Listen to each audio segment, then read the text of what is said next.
ಅವತ್ತು ಕರ್ಣ ಧಗಧಗಿಸುವ ಅಗ್ನಿ ಜ್ವಾಲೆಯಂತಿದ್ದ. ಅವನ ಕಣ್ಣೆದುರೇ ಭೀಮ ದುರ್ಯೋಧನನ ಅಷ್ಟೂ ಸಹೋದರರನ್ನ ಕೊಂದು ಹಾಕಿದ್ದ. ಕರ್ಣ ಸೇನಾಪತಿಯಾದ ನಂತರವೇ ದುಶ್ಯಾಸನನ ಎದೆ ಬಗೆದು ನೆತ್ತರನ್ನ ಮೊಗೆದು ದ್ರೌಪದಿಯ ಕೇಶಕ್ಕೆ ಅಭಿಷೇಕ ಮಾಡಿದ್ದ ವೃಕೋದರ ಭೀಮ. ಅಲ್ಲಿ ಇಡೀ ಕುರುಸೇನೆ ಸಂಪೂರ್ಣವಾಗಿ ನಾಶವಾಗಿತ್ತು.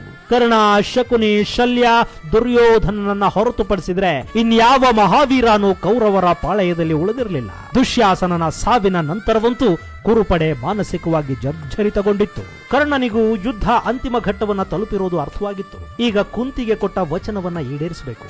ಅಮ್ಮ, ನಿನಗೆ 5 ಮಕ್ಕಳು ಇದ್ದೇ ಇರ್ತಾರೆ ಅಂತ ಹೇಳಿದ್ದನಲ್ಲ ಕರ್ಣ. ಹೀಗಾಗಿ ಅರ್ಜುನನನ್ನ ಸಂಹರಿಸಿ ಬಿಟ್ರೆ ತನ್ನ ಕರ್ತವ್ಯ ಮುಗಿದು ಹೋಗುತ್ತೆ. ಹಾಗಂದುಕೊಂಡೆ ಕರ್ಣ ಅರ್ಜುನ ಇರುವ ಕಡೆಗೆ ರಥವನ್ನ ತಗೊಂಡು ಹೋಗು ಅಂತ ತನ್ನ ಸಾರಥಿ ಶಲ್ಯನಿಗೆ ಹೇಳಿದ್ದ.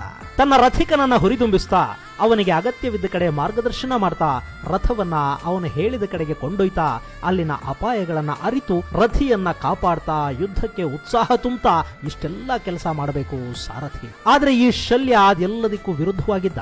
ಅವನು ಕ್ಷಣ ಕ್ಷಣವೂ ಕರ್ಣನನ್ನ ಹಂಗಿಸೋದಿಕ್ಕೆ ನಿಂತ. ಅವನಲ್ಲಿ ಕೀಳರಿಮೆಯನ್ನ ಜಾಗೃತಗೊಳಿಸೋ ಪ್ರಯತ್ನವನ್ನ ಮಾಡ್ತಾ ಬಂದ. ಕರ್ಣನ ಶೌರ್ಯವನ್ನೇ ಅನುಮಾನಿಸೋದಕ್ಕೆ ಶುರು ಮಾಡಿದ್ದ. ಆದ್ರೆ ಕರ್ಣ ಇದ್ಯಾವುದರಿಂದಲೂ ವಿಚಲಿತನಾಗಲಿಲ್ಲ. ಅವನೀಗ ಸೂತ ಅನ್ನೋ ಪದದಿಂದ ಅವಮಾನಿತಗೊಳ್ಳೋ ಮಟ್ಟವನ್ನ ಮೀರಿಬಿಟ್ಟಿದ್ದ.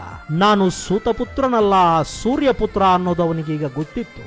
ಈ ಯುದ್ಧದ ಭವಿಷ್ಯವೇನು ಅನ್ನೋದು ಕರ್ಣನಿಗೆ ಗೊತ್ತೇ ಇತ್ತು. ಆದ್ರೆ ಕಡೆಯ ಕ್ಷಣದವರೆಗೆ ತನ್ನ ಪ್ರಯತ್ನಗಳನ್ನೆಲ್ಲ ಮಾಡಿ ಮುಗಿಸಬೇಕು ಅನ್ನೋ ಸಂಕಲ್ಪ, ಫಲಾಫಲಗಳ ಅಪೇಕ್ಷೆಯನ್ನ ಬಿಟ್ಟು ಕರ್ತವ್ಯ ಮಾಡಬೇಕು ಅನ್ನೋ ಪ್ರಜ್ಞೆಯಲ್ಲಷ್ಟೇ ಸೂರ್ಯಪುತ್ರ ಮುಂದಕ್ಕೆ ಸಾಕ್ತಿದ್ದ.